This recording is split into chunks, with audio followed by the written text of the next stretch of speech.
বরফে ঢাকা পাহাড়, চারদিকে নিস্তব্ধতা।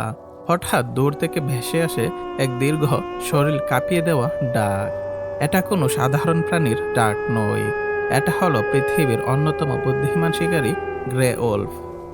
একটা গ্রে ওল্ফ একাই ঘন্টার পর ঘন্টা দৌড়ে শিকারকে ক্লান্ত করে ফেলতে পারে, আর পুরো প্যাক একসাথে হলে তারা শিকার করে ফেলতে পারে বিশাল এল্ককেও। কিন্তু অবাক করা বিষয় হলো, রূপকথায় তাকে দেখানো হয় ভয়ঙ্কর দানব হিসেবে, লিটল রেড রাইডিং হুডের খলনায়ক কিংবা শিশুদের বই দেখানোর প্রতীক। কিন্তু সত্যিই কি গ্রে ওল্ফ এতটা নিষ্ঠুর, নাকি হাজার বছর ধরে আমরা তাকে ভুল বুঝে এসেছি? আজকের ভিডিওতে আমরা জানব গ্রে ওল্ফের আসল চরিত্র, তাদের পেকের গোপন নিয়ম, শিকার করার কৌশল, আর মানুষ কেন এই প্রাণীটিকে একই সাথে ভয়ও পায় আবার সম্মানও করে। শেষ পর্যন্ত দেখুন, কারণ এই ভিডিওর শেষে হয়তো আপনার চোখে দানব নয়, দেখবেন এক বুদ্ধিমান, পরিবারপ্রেমী আর অবিশ্বাস্যভাবে সংগঠিত এক প্রাণীকে। গ্রে ওল্ফ, যার বৈজ্ঞানিক নাম কেনিস লোপাস, আর এই প্রজাতিটাই হলো পৃথিবীর সব গৃহপালিত কুকুরের পূর্বপুরুষ। হ্যাঁ, ঠিকই শুনেছেন, আপনার বাসার পোষা কুকুর আর বনের এই ভয়ঙ্কর শিকারের মধ্যে আছে রক্তের সম্পর্ক। গ্রে ওল্ফ পাওয়া যায় উত্তর আমেরিকা, ইউরোপ আর এশিয়ার বিস্তীর্ণ এলাকায়। বরফে ঢাকা টুন্ড্রা হোক, ঘন বন হোক কিংবা পাহাড়ি অঞ্চল, অবিশ্বাস্যভাবে তারা মানিয়ে নিতে পারে প্রায় সব পরিবেশেই। একটি পূর্ণবয়স্ক গ্রে ওল্ফের ওজন হতে পারে 30 থেকে 50 কেজি, আর দৌড়াতে পারে ঘন্টায় প্রায় 60 কিলোমিটার গতিতে। কিন্তু শুধু গতি নয়, তাদের সহনশীলতাই আসল শক্তি। তারা ঘন্টার পর ঘন্টা শিকারকে তাড়া করতে পারে, যতক্ষণ না শিকার ক্লান্ত হয়ে পড়ে। তাদের ঘ্রাণ শক্তি এত তীক্ষ্ণ যে কয়েক কিলোমিটার দূরের গন্ধ শনাক্ত করতে পারে, আর শ্রবণ শক্তি মানুষের তুলনায় বহুগুণ বেশি এবং সংবেদনশীল। কিন্তু মজার বিষয় হলো, গ্রে ওল্ফের সবচেয়ে বড় শক্তি দাঁত বা গতি নয়, বরং তাদের পরিকল্পনা করার ক্ষমতা আর দলবদ্ধ বুদ্ধিমত্তা। আর এখান থেকেই শুরু হয় তাদের আসল গল্প।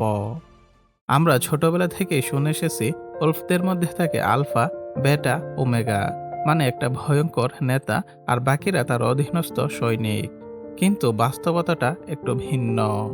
গ্রে ওল্ফের প্যাক আসলে একটি সামরিক দল নয়, এটা একটা পরিবার। হ্যাঁ, একেবারে পরিবারের মতোই। সাধারণত একটা প্যাকে থাকে মা, বাবা এবং তাদের বাচ্চারা। এই মা বাবাকে অনেক সময় আলফা বলা হয়, কিন্তু আধুনিক গবেষণা বলছে ওরা আসলে শুধু বাবা মাই। তারা জোর করে নেতা হয়নি, তারা অভিজ্ঞ, তাই স্বাভাবিকভাবেই সিদ্ধান্ত নেই। একটা প্যাকে থাকতে পারে 5 থেকে 12 জন সদস্য, কখনো কখনো তার চেয়েও বেশি। কিন্তু মজার বিষয় হলো, প্রতিটি সদস্যের আলাদা ভূমিকা থাকে। কেউ শিকারে দক্ষ, কেউ পাহারা দেয়, কেউ ছোট বাচ্চাদের দেখাশোনা করে। সবচেয়ে অবাক করা ব্যাপার হলো, যখন নতুন শাবক জন্মায় পুরো প্যাক তাদের যত্ন নেই। শুধু মা বাবা না, বড় ভাই বোনরাও খাবার এনে দেয়, এমনকি শিকারের মাংস চিবিয়ে ছোটদের জন্য নরম করে দেয়। এটা কি কোনো দানবের আচরণ, নাকি একদম মানবিক একটি পরিবারের ছবি? আরেকটা চমৎকার দিক হলো, ওল্ফরা যোগাযোগ করে বিভিন্নভাবে, শুধু ডাক নয়, শরীরের ভাষা, লেজের অবস্থান, চোখের ভঙ্গি, সবকিছু দিয়ে তারা বার্তা দেয়। একটা ওল্ফ যদি লেজ নিচু করে, তার মানে সে শান্ত এবং অনুগত। লেজ উঁচু করে রাখলে সেটা আত্মবিশ্বাসের সংকেত। তাদের ডাক, যেটা আমরা ভয়ঙ্কর মনে করি, আসলে সেটা যোগাযোগের মাধ্যম। দূরে থাকা সদস্যদের অবস্থান জানানো, প্যাককে একত্র করা বা নিজেদের এলাকা চিহ্নিত করা, এসবের জন্যই তারা হাউল করে। আর সবচেয়ে গুরুত্বপূর্ণ বিষয়, ওল্ফরা অকারণে লড়াই করে না। প্যাকের ভেতরে বড় সংঘর্ষ খুবই বিরল, কারণ তারা জানে ভেতরের লড়াই মানেই দুর্বল হয়ে যাওয়া, আর প্রকৃতিতে দুর্বল মানেই মৃত্যু। তাই তারা সহযোগিতা করে, একসাথে থাকে, একসাথে শিকার করে, একসাথেই বাঁচে। যদি কোনো সদস্য আহত হয়, প্যাক অনেক সময় তার গতির সাথে মানিয়ে চলে, তাকে ফেলে রেখে যায় না সহজে। এই প্যাক সিস্টেমে গ্রে ওল্ফদের আসল শক্তি। একটা ওল্ফ একা শক্তিশালী হতে পারে, কিন্তু প্যাক একসাথে হলে তারা হয়ে ওঠে প্রায় অপ্রতিরোধ্য। আর এখান থেকে শুরু হয় তাদের ভয়ঙ্কর কিন্তু অবিশ্বাস্য শিকার কৌশল। গ্রে ওল্ফ কখনোই হুট করে আক্রমণ করে না, তারা অপেক্ষা করে। দেখে হিসাব করে। ধরা যাক সামনে একটা হরিণের পাল। ওলফরা প্রথমে দূর থেকে পর্যবেক্ষণ করে কার গতি কম, কে অসুস্থ, কে দল থেকে একটু বিচ্ছিন্ন। তারপর শুরু হয় ধাওয়া। একটা বা দুটা ওলফ সামনে থেকে চাপ তৈরি করে, আর বাকিরা পাশ বা পেছন থেকে ঘিরে ধরে। তারা জানে শক্তিশালী শিকারীকে সরাসরি আক্রমণ করলে ঝুঁকি বেশি, তাই তারা টার্গেট করে দুর্বল বা ক্লান্ত সদস্যকে। সবচেয়ে অবাক করা ব্যাপার হলো এ ধাওয়া কয়েক মিনিট নয়, কখনো কখনো কয়েক কিলোমিটার পর্যন্ত চলতে পারে। ওলফদের গতি যতটা গুরুত্বপূর্ণ, তার চেয়ে বেশি গুরুত্বপূর্ণ তাদের সহনশীলতা। তারা ক্লান্ত হয়ে ধীরে কিন্তু শিকার করে দ্রুত। আর যখন সঠিক মুহূর্ত আসে, তখন পুরো প্যাক একসাথে ঝাঁপিয়ে পড়ে। এটা কোনো বিশৃঙ্খল আক্রমণ না, এটা একদম পরিকল্পিত টিম ওয়ার্ক। এই কারণে একা ওলফ যতটা শক্তিশালী, প্যাক একসাথে হলে তারা হয়ে ওঠে প্রকৃতির নিখুঁত শিকারী। আর এখানেই প্রশ্ন, এই শিকারী কি শুধু ধ্বংস আনে, নাকি প্রকৃতির ভারসাম্য রক্ষা করে? শত শত বছর ধরে মানুষ ওলফকে দেখেছে শত্রু হিসেবে। গ্রামের গবাদি পশু হারালে দোষ যেত ওলফের ওপর। রূপকথা, গল্প আর লোককথায় তাকে বানানো হয়েছে রক্তপিপাসু দানব। কিন্তু বাস্তব পরিসংখ্যান বলছে বন্য গ্রে ওলফের মানুষের উপর আক্রমণের ঘটনা অত্যন্ত বিরল। গ্রে ওলফ সাধারণত মানুষকে এড়িয়ে চলতেই পছন্দ করে। তারা আমাদের ভয় পায়, আমরা যতটা তাদের ভয় পাই তার চেয়েও বেশি। তবুও একসময় ইউরোপ আর উত্তর আমেরিকার বহু জায়গায় ওলফ নিধন অভিযান চালানো হয়েছিল। বড় বড় বন উজাড় হলো, ওলফ প্রায় বিলুপ্তির পথে চলে গেল। কিন্তু তারপর বিজ্ঞানীরা একটি অদ্ভুত বিষয় লক্ষ্য করলেন। ওলফ কমে যাওয়ার পর হরিণ আর এল্কের সংখ্যা হঠাৎ বেড়ে গেল।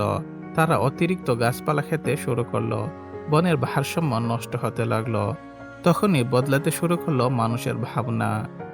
1995 সালে যুক্তরাষ্ট্রের ইয়েলোস্টোন ন্যাশনাল পার্কে আবার গ্রে ওলফ ফিরিয়ে আনা হয়, আর যা ঘটেছিল তা ছিল অবিশ্বাস্য।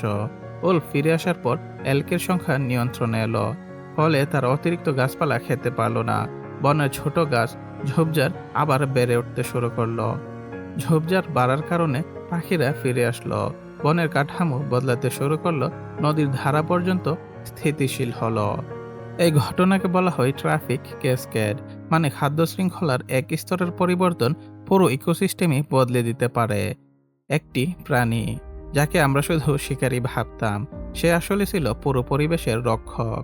ওলফ শুধু শিকার করে না, সে দুর্বল আর অসুস্থ প্রাণীদের সরিয়ে দিয়ে পুরো পালকে সুস্থ রাখে। সে বনকে বাঁচিয়ে রাখে। তাহলে প্রশ্নটা আবার দাঁড়ায়, গ্রে ওলফ কি সত্যিই দানব, নাকি প্রকৃতির নিঃশব্দ রক্ষক? রাতের অন্ধকারে যখন আবার ভেসে আসে সেই দীর্ঘ হাওল, আমরা হয়তো এখনো কেঁপে উঠি। কিন্তু আজ আমরা জানি এটা কোনো রক্তপিপাসু দানবের ডাক নয়, এটা এক পরিবারের ডাক, একটা প্যাকের সংযোগ, প্রকৃতির ভারসাম্য রক্ষার সংকেত। গ্রে ওলফ কখনোই অকারণে হত্যা করে না, সে বাঁচার জন্যে শিকার করে, আর সেই শিকারই বাঁচিয়ে রাখে পুরো বনকে। হাজার বছরের ভুল ধারণা আমাদের চোখে তাকে খলনায়ক বানিয়েছে, কিন্তু বাস্তবে সে প্রকৃতির নিঃশব্দ প্রহরী, একজন সংগঠিত, বুদ্ধিমান এবং পরিবারপ্রেমী প্রাণী। তাই পরের বার যখন ওলফের হাওল শুনবেন, ভয় নয়, একটু ভাববেন, কারণ হয়তো সেই ডাকটাই মনে করিয়ে দেয় প্রকৃতির প্রতিটি প্রাণীরই একটা ভূমিকা আছে। আর যদি এই গল্প আপনাদের ধারণা বদলে দেয়, তাহলে কমেন্টে জানান আপনার চোখে গ্রে ওলফ এখন আসলে কি।